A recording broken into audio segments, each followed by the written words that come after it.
आपको क्या लगता है मैं अच्छा एक्टर हूँ? उसने बोला हाँ, देश भर में आप सब लोग मानते हैं आपको, आप अच्छे एक्टर हैं। मैंने उससे कहा कि भैया मेरे पास कोई सर्टिफिकेट नहीं है जो कहता है कि मैं अच्छा एक्टर हूँ। एजुकेशन के फील्ड से नहीं हूँ, मैं एक कलाकार हूँ, एक आर्टिस्ट हूँ, एक क्रिएटिव इंसान हूँ। और आप लोग बेहतर जानते हैं एजुकेशन के बारे में, इतने साल से आप एजुकेशन चला रहे हैं।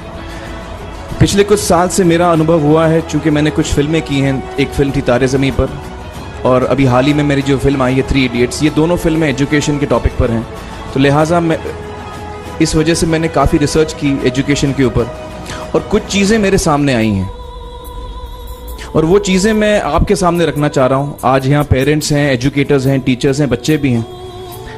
हो सकता है पता नहीं मैं कितना सही बोल रहा हूँ, गलत बोल रहा हूँ, लेकिन मेरे कुछ विचार हैं जो मैं आपके सामने रखना चाहूँगा। और वो ये कि सबसे पहले तो हर बच्चा ख़ास होता है। ये मैंने डिस्कवर किया अपने रिसर्च में, हर बच्चा ख़ास होता है। हर बच्चे में हमारी तरह, आपकी तरह और हमारी तरह, हर बच्चे में कुछ ना कुछ काबिलियत होती है, कुछ ना कुछ कमज़ोरी होती है। मुझ में भी कमज़ोरी है, काबिलियत है, आप में भी कुछ ना कुछ काबिलियत और कमज़ोरी है, और हर बच्चे में कुछ ना कुछ कमज़ोरी और काबिलियत होती है।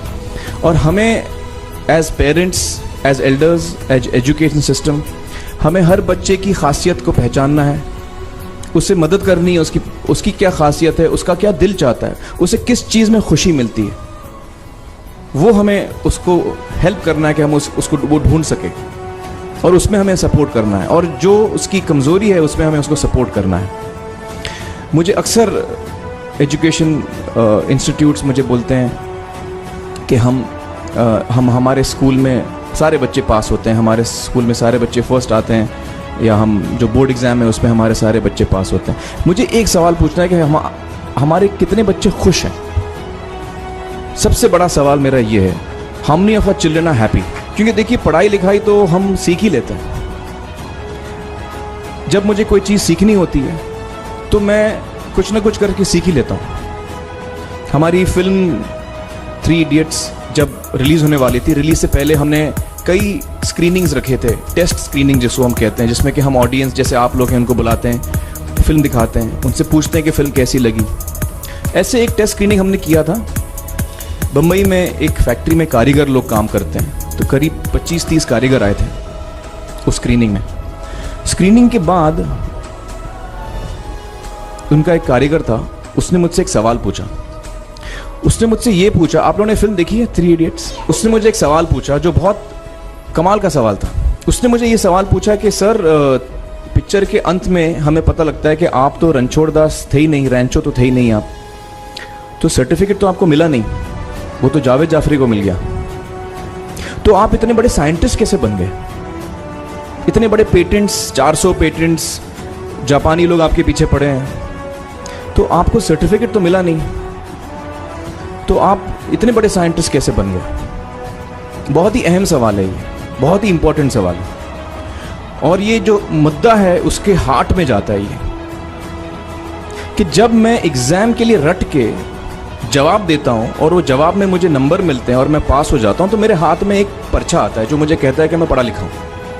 लेकिन वाकई मैं पढ़ा लिखा हूं या नहीं, ये अभी तक हमको श्योर मालूम नहीं है।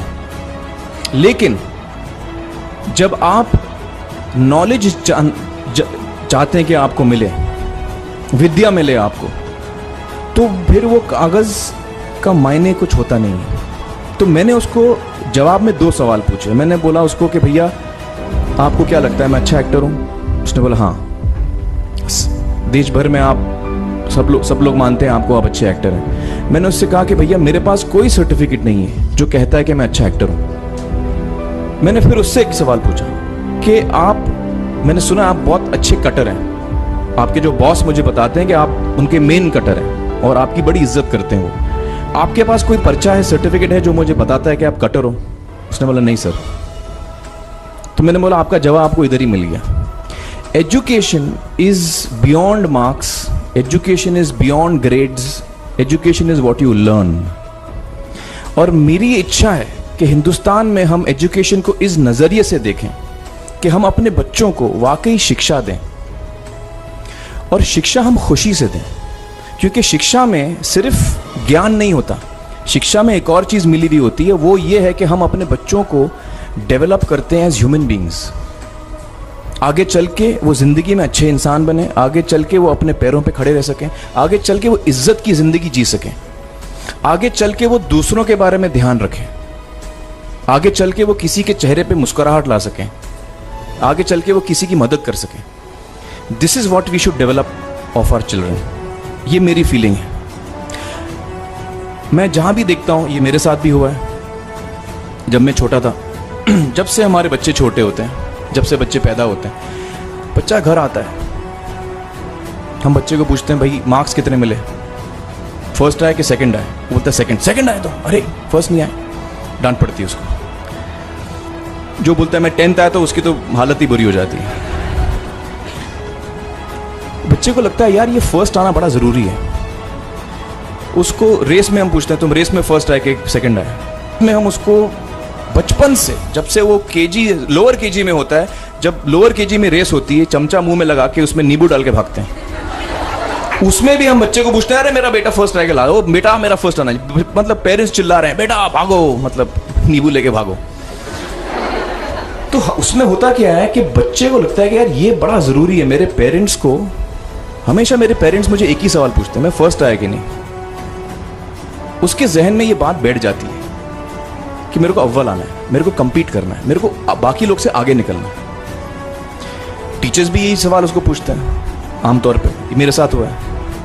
होता क्या है कि जब वो बच्चा 21 साल का होता है तो वो बड़ा सेल्फिश हो जाता है, और उसको सेल्फिश हमने बनाया, हमारे सिस्टम ने बनाया। वो अपने बारे में सोचता है और किसी के बारे में नहीं सोचता, क्योंकि यही हमने उसको ट्रेन किया बचपन से। बचपन से हमने उसको यही ट्रेन किया कि बेटा तुम पहले आना, बाकी सब लोग को भूल जाओ। तो जब वो नौजवान बनता है तो उसका नजरिया सोसाइटी की तरफ यही हो जाता है कि भैया मुझे आगे बढ़ना है, बाकी सब बाय हुक और by crook I must succeed, I don't care about anybody else. मेरा ये दिल कहता है, मेरा ये दिल चाहता है कि अगर हम जितने यहां पेरेंट्स हैं, एडल्ट्स हैं, यंगस्टर्स हैं जो कल जाके पेरेंट्स बनेंगे, अगर हम अपने बच्चों को ये सीख दें जब वो छोटे हैं, जब वो घर आए हम उसको ये सवाल पूछें, ये नहीं पूछें कि मार्क्स कितने मिले, उसको ये पूछें कि बेटा आज तुमने किसकी मदद की, आज तुमने किसके चेहरे पे मुस्कुराहट लाई। अगर हम उसको ये पूछें तो उसको ये लगेगा कि यार जरूरी ये है। मेरे पेरेंट्स मुझे हमेशा ये पूछते हैं, मार्क्स का तो कभी पूछते नहीं, वो मुझसे ये पूछते हैं कि भैया तुमने किसको हेल्प किया आज। तो हेल्प करना लोगों को, लोगों के बारे में सोचना, लोगों के चेहरे पे मुस्कुराहट लाना, ये मेरे पेरेंट्स के लिए बड़ा इंपॉर्टेंट है। साइकोलॉजिकली वो इस चीज़ के साथ बड़ा होगा। स्कूल वही जाएगा, पढ़ाई लिखाई वही करेगा, वो उसका नज़रिया थोड़ा बदल जाएगा। जब वो बच्चा नौजवान बनेगा, 21 साल का होगा, और सारे बच्चे उस उम्र के जब 21 साल के होंगे, हमारी सोसाइटी चेंज हो जाएगी। क्योंकि तब हमारी सोसाइटी में ऐसे नौजवान होंगे जो खुद के बारे में नहीं सोच रहे, दूसरों के बारे में सोच रहे हैं। तो मुझे लगता है कि सबसे बड़ी चीज़ जो हमारे एजुकेशन सिस्टम में मैं देखना चाहूँगा, जो मैंने अपने स्कूल लाइफ में नहीं देखी, कि हमको ये अहमियत इस पे दी जा रही है कि हम अपने आसपास के बच्चों को कितना हेल्प कर रहे हैं। ये एक बहुत बड़ी तब्दीली अगर आ जाए तो मुझे लगता है कि हमारा देश बहुत सुधर सकता है, बहुत बदल सकता है।